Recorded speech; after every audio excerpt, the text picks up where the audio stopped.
एक साल गठबंधन सरकार को हुआ है। इस एक साल के अंदर पार्टी का सबसे अच्छा निर्णय और जो मान सकते हैं कि एक साल के अंदर सबसे अच्छा और सबसे बढ़िया काम रहा है 75% रोजगार कितना कारगर साबित होगा। कोविड-19 भी रहा बीच में, कंपनियां पलायन कर गई, प्रदेश है वो पूरे देश में पहले नंबर पर है बेरोजगारी पर। जो सरकार है वो कोविड-19 का बहाना लगाकर या सहारा लेकर अपनी नाकामियों को छुपा रही है कि कोविड-19 है, लॉकडाउन हुआ, ये है वो है। सरकार की नीतियां थी जो वो विफल रही हैं। कह रहे हैं किसानों का मुद्दा चला हुआ है। विपक्ष जो है साफ तौर पर दुष्यंत को निशाना बना रहा है, दुष्यंत को टारगेट किया जा रहा है। क्या कारण मानते हैं कि जो एमएसपी है या किसान है उसको लेकर के दुष्यंत को कौन टारगेट कर रहा है। बड़ौदा उपचुनाव में करारी हार का सामना करना पड़ा जो गठबंधन सरकार को। क्या वो किसानों की नाराजगी थी या फिर कांग्रेस की जीत थी। नमस्कार, मैं हूं धर्म आपके साथ और आप देखना शुरू कर चुके हैं डेली हरियाणा न्यूज़। एक साल कैसा हाल शो में आपका स्वागत है। एक साल गठबंधन सरकार को हो गया है और ऐसे ही गठबंधन सरकार के इस एक साल के अंदर कैसे कैसे काम हुए, क्या क्या काम हुए, ये जानने के लिए हम विभिन्न पार्टियों के नेताओं से मिल रहे हैं और बातचीत कर रहे हैं और जानने की कोशिश कर रहे हैं कि एक साल के अंदर जो गठबंधन सरकार है उसका हाल कैसा है। आज हमारे साथ जेजेपी के सह प्रवक्ता हैं प्रदेश के हरदीप पाडला जी। उनसे जानने की कोशिश करेंगे कि आखिर एक साल के अंदर जननायक जनता पार्टी और भारतीय जनता पार्टी के गठबंधन ने कितने काम किए हैं, उनका कैसा हाल है। तो हरदीप पाडला जी, स्वागत आपका डेली हरियाणा न्यूज़ पर। बहुत बहुत धन्यवाद। सबसे पहले मैं डेली हरियाणा न्यूज़ की जो सारी टीम है और उनके दर्शकों का बहुत बहुत धन्यवाद करता हूं और आपका स्वागत है। धन्यवाद जी। और सबसे पहले तो प्रश्न यही है कि जो एक साल निकला है, कोविड भी रहा है इसके अंदर, कोविड-19, और उठा पकड़ भी रही है सरकार के बीच में, एक चुनाव भी रहा है, तो इस एक साल को आप किस नज़रिए से देखते हैं और कैसा मानते हैं। देखिए, जहाँ तक जननायक जनता पार्टी का सवाल है, जो हमारा एक साल गठबंधन सरकार का रहा है बहुत ही अच्छा रहा है। कोविड के कारण कुछ दिक्कतें फाइनेंशियली तौर पर आई थी सरकार के लिए, लेकिन उसके बावजूद सरकार ने बहुत अच्छी तरीके से सारी समस्याओं को निपटारा किया है।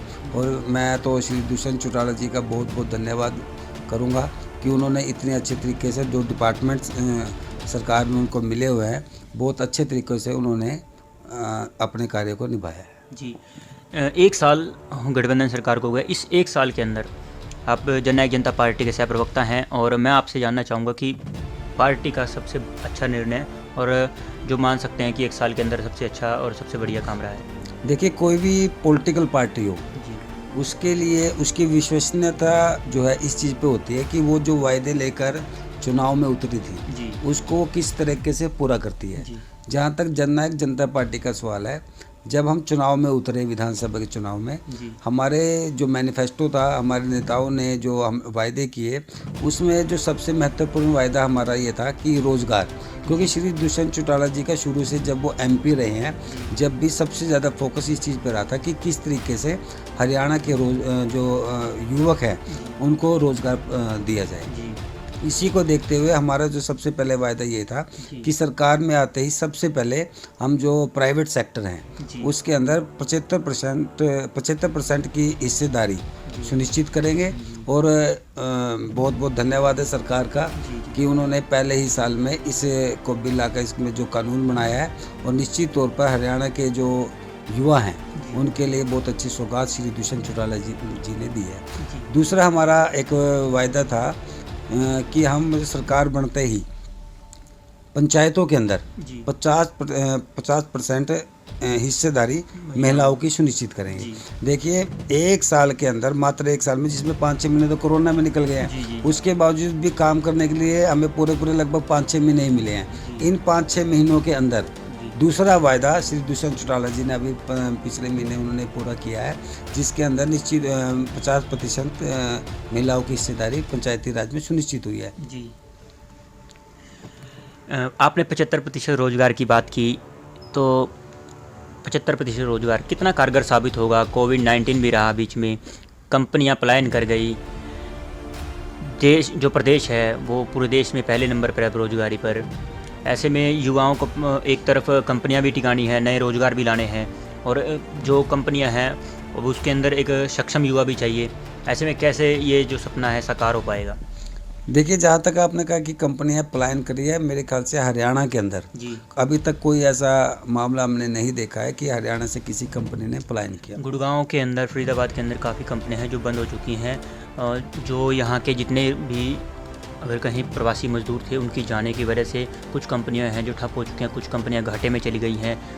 उनको बैलेंस करना, उनको वापस पटरी पर लाना, ये भी एक जो सरकार का एक दायित्व होता है। उसको लेकर भी एक लेवल भी बनाना होता है, ताकि जो है नए युवाओं को रोज़गार भी देना, और युवाओं को, यहाँ के युवाओं को रोज़गार देना, ये सबसे बड़ी बात है। मैं वही आपको बता रहा हूँ कि हरियाणा के अंदर किसी कंपनी ने पलायन नहीं किया। पलायन का मतलब होता है कि सरकार की नीतियों से तंग आकर कोई कंपनी हरियाणा छोड़ कर गई। जी। जहाँ तक बंद होने का सवाल है, देखिए ये जो स्थिति आई है ये केवल हरियाणा की नहीं है, ऑल ओवर वर्ल्ड, यहाँ तक कि अमेरिका तक की बहुत कंपनियां बंद हुई हैं। जी जी। तो इसलिए बंद, लेकिन धीरे धीरे हरियाणा सरकार की और दुष्यंत चौटाला जी की नीतियां हैं, कोशिश पूरी है कि दोबारा से जो हमारी अर्थव्यवस्था है उसको पटरी पर लाया जाए। सरकार, गठबंधन सरकार पर जो विपक्ष है वो बार बार ये जो है आरोप लगाता है, या फिर कहता है कि जो सरकार है वो कोविड-19 का बहाना लगाकर या सहारा लेकर अपनी नाकामियों को छुपा रही है, कि कोविड-19 है, लॉकडाउन हुआ, ये है वो है। सरकार की नीतियां थी जो वो विफल रही हैं, कह रहे हैं, उनको साफ तौर पर कहना है। देखिए, ये तो उनका बहुत हास्यास्पद बात है कि अगर वो कहते हैं कि हरियाणा सरकार बहानेबाजी कर रही है। जी आपके अनुसार क्या कोविड-19 जी केवल हरियाणा में हुआ? जी पूरे देश के अंदर कोरोना हुआ, पूरे देश का, पूरे वर्ल्ड ने इसको वो किया है। चलो आप ये कह सकते हो कि हरियाणा सरकार बहानेबाजी करी है, जी। तो अमेरिका में भी हुआ, कितनी डेथ हुई, इटली के अंदर देखिए कितनी डेथ हुई है। जी। तो क्या वो भी बहानेबाजी करें? ये तो असल में जो इस समय हरियाणा में जो विपक्ष है, उनके पास कहने के लिए कोई भी मुद्दा नहीं है। जी तो अब वो कोई ना कोई तो बहानेबाजी, सरकार को उन्होंने सरकार की आलोचना करनी है, किसी भी तरीके से करनी है, तो कोई ना कोई वो बहानेबाजी निकालेंगे। और मैं ये कहूँगा कि हरियाणा सरकार ने कोरोना के अंदर, जी और श्री दुष्यंत चौटाला जी का मैं कहूँगा बहुत ही अच्छा काम, उन्होंने खुद मॉनिटरिंग किया है कि किसी भी आम आदमी को कोरोना से कोई दिक्कत ना आए। जी। आगे हम बात करते हैं। सरकार ने अभी 50% महिलाओं की बात की सर आपने। 50% महिला, पहले भी जो महिलाओं का जो रहता था कि 33% महिलाओं का रहता था, जो पंचायती चुनाव के अंदर, और अन्य जगह भी है। अब दुष्यंत चौटाला जी ने सिलेंडर को लेकर, उसको राशन के अंदर कहा है कि डिपो राशन को भी हम कोशिश करेंगे। लेकिन कहीं ना कहीं हमने देखा है पंचायतों के अंदर भी सरपंच भी बन जाती है महिलाएं, लेकिन उसका जो काम है वो उनके जो पति होते हैं या प्रतिनिधि होते हैं वो करते हैं। महिलाओं को कहीं ना कहीं पीछे रखा गया है। फिर भी इसको लेकर सरकार की क्या कुछ तैयारियां रहेंगी, या फिर आपकी क्या मानते हैं कि आज भी क्या महिलाएं जो है पर्दे के पीछे ही हैं?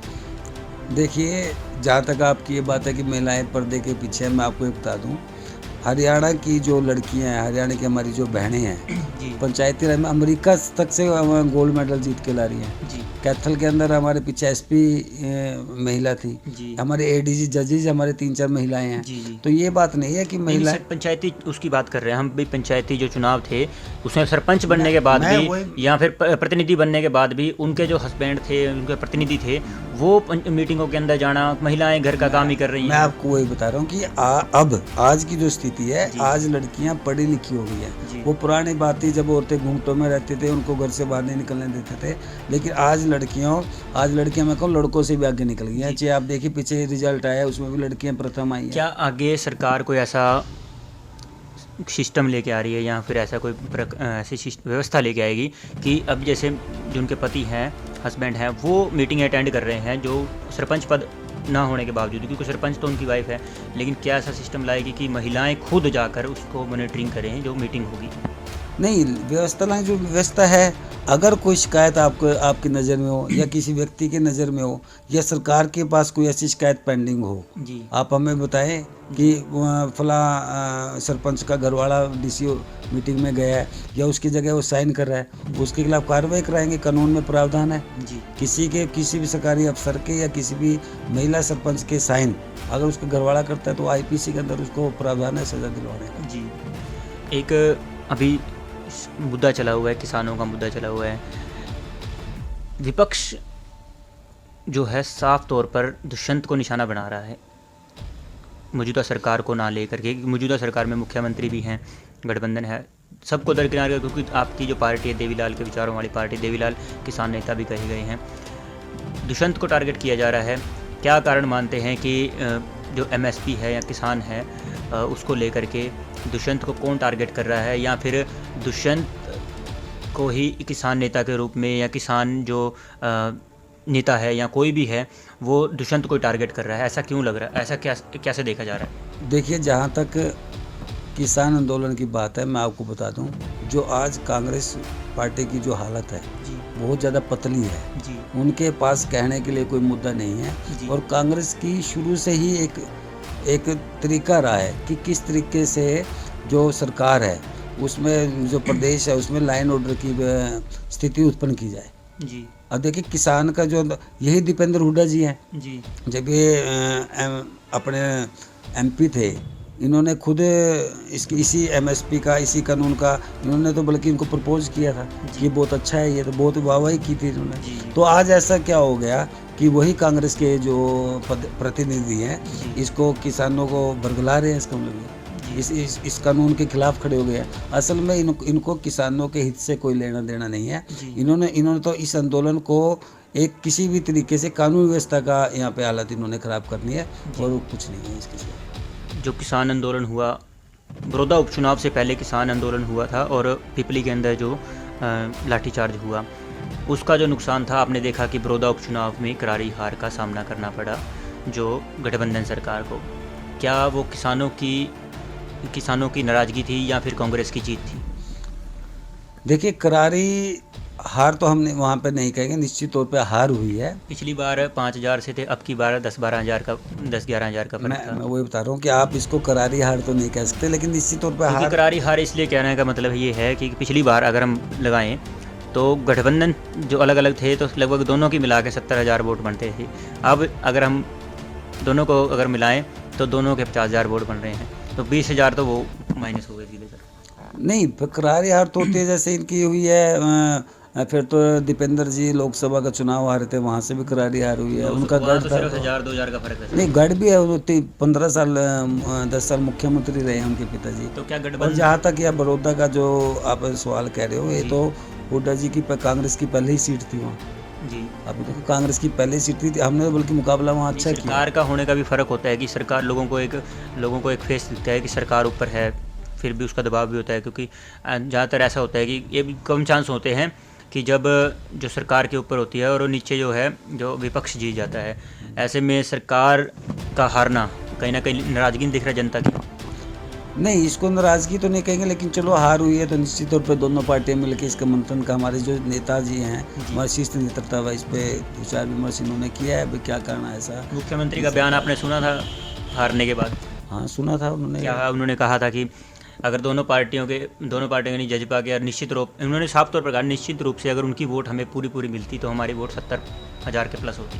देखिए, उनका, हमारे जो नेता है दिग्विजय चौटाला जी, उन्होंने भी पहले प्रेस के माध्यम से उनके जो वक्तव्य है मुख्यमंत्री जी का, उसकी क्लैरिफिकेशन की थी। उन्होंने कहीं ऐसा नहीं किया कि जननायक जनता पार्टी की वोट्स नहीं मिली। जब उनसे बात की गई भी गठबंधन में है जननायक जनता पार्टी का या किसी का, उन्होंने साफ तौर पर कहा था, जब क्वेश्चन करने वाले ने कहा था कि सर जननायक जनता पार्टी का आप मानते हैं कि जननायक जनता पार्टी की वोट नहीं मिली, तो उन्होंने साफ तौर पर कहा कि अगर उनकी वोट मिलती हमें पूर्ण रूप से तो हमारी 70,000 के लगभग वोट होती। देखिए, राजनीति के अंदर पूरे की पूरी वोट ट्रांसफ़र तो कभी भी नहीं होती, किसी भी पार्टी के पास ऐसा नहीं है कि आज लोग, देखिए वोट का उनका अधिकार है, लेकिन हम ये नहीं कहते कि पूरी वोट ट्रांसफ़र हो जाएगी। लेकिन जिस हिसाब से इन्होंने किसान आंदोलन का ये कहा था कि इनके तो वोट ही धरातल खत्म हो गया है, सरकार को खतरा है, 50,000 वोटें लेके आज देखिए विपक्ष की बोलती बंद है इस बात पे।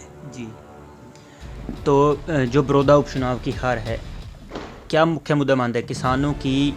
किसानों अभी एक किसान नेता थे, उन्होंने कहा था कि ये कांग्रेस की जीत नहीं है, किसानों की जीत है। क्या वो किसानों की जीत है या फिर बीजेपी की, जो किसानों को समझा नहीं पाई है, जो 3 अध्यादेश हैं? देखिए, अगर किसान वर्सेस सरकार होता जी तो क्या 50,000 वोट गठबंधन जो हमारा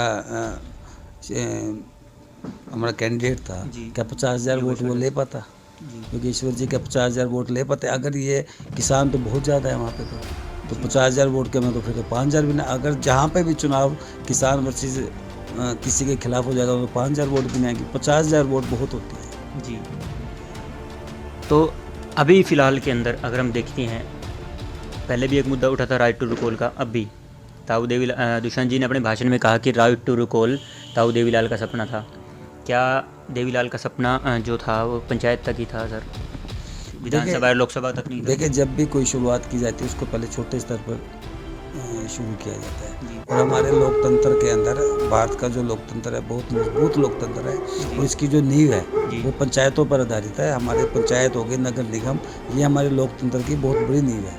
और ये जो राइट टू रिकॉल है, अगर सर आपने ये तो कहा कि नींव है, लेकिन आपको पता है कि 1901 के अंदर 1703 के अंदर पंचायती एक्ट और ये नगर निगम के एक्ट लेके आए गए, लेकिन देश तो जो संविधान था 1950 के अंदर बन गया था, लोकसभा और राज्यसभा तो पहले तो वही बने हैं सर। तो क्या सबसे पहले ऊपर से नहीं शुरू होना चाहिए था? क्योंकि अगर आए तो जनता के अंडर में सभी आने चाहिए। नहीं, मैं वही तो कह रहा हूँ कि लेकिन हमारा वही कह रहा हूँ कि हमारा जो मूलभूत है, जो ढांचा है इस समय, मैं आज की बात कर रहा हूँ, आज हमारे लोकतंत्र का सबसे मजबूत जो लोकतंत्र है उस पर आधार है पंचायतों का चुनाव होगा, नगर निगम का, क्योंकि ये निचले स्तर पर, ये धरातल के चुनाव होते हैं जी। तो इसलिए अगर इसमें राइट टू रिकॉल का जो लोग विरोध कर रहे हैं, या तो वो घपला करना चाहते हैं या उनको कोई डर है। अगर कोई अच्छा कैंडिडेट है, कोई सरपंच अच्छा है, जिला परिषद का कोई मेंबर बहुत अच्छा काम, उसको क्या डर है राइट टू रिकॉल से? जी, तो फिर इस हिसाब से तो एमएलए को भी नहीं डरना चाहिए, नहीं डरना चाहिए, तो उन पर भी लागू होना चाहिए। देखिए, आप देखते हैं उन पर भी लागू हो जाएगा। आपकी एक निजी राय क्या है इसके ऊपर, ये अगर मान लो लोकसभा विधानसभा को लेकर कि होनी चाहिए कि नहीं होनी चाहिए? देखिए, पहले राइट टू रिकॉल पंचायतों में लागू होना है, तो उसके बाद देखते हैं क्या रिजल्ट निकलता है इसका। क्योंकि मैं एक पार्टी पद से हट करके मैं मानता हूँ कि एक व्यक्ति यहाँ एक एडवोकेट भी हैं आप, तो इस नाते से, क्योंकि एक जनता है, मान लो एक मतदाता है, उसे अधिकार होना चाहिए, अगर वो काम नहीं कर रहा, चाहे वो एमएलए हो या फिर सांसद हो, कोई भी हो, तो हटाने का अधिकार होना चाहिए। मैं वो तो कह रहा हूँ कि ये आज पंचायतों के ऊपर जो ये लागू हुआ है जी। अब ये इसी से पता, क्योंकि देखो जब भी कोई कानून लागू किया जाता है जी। उसके अंदर लगभग ये किया जाता है कि उसका लाभ होगा, लेकिन सही जो पैमाना उसका जब भी निकल के आएगा जब वो लागू हो जाएगा। अब इसको लागू होने दीजिए, देखते हैं कि क्या नतीजे निकलते हैं। मेरे ख्याल से तो अच्छे निकलेंगे। जी, बहुत बहुत धन्यवाद। तो ये थे हरदीप पाडला जी, जो जननायक जनता पार्टी के सह प्रवक्ता भी हैं और पेशे से एडवोकेट भी हैं, जिनसे हमने खास बातचीत की जननायक जनता पार्टी को लेकर, गठबंधन सरकार के 1 साल को लेकर, और आने वाले जो जितने भी जेजेपी और गठबंधन सरकार ने कार्य किए उनको लेकर हमने चर्चा की। फिलहाल खबरों के लिए बने रहिए डेली हरियाणा न्यूज़ के साथ। नमस्कार।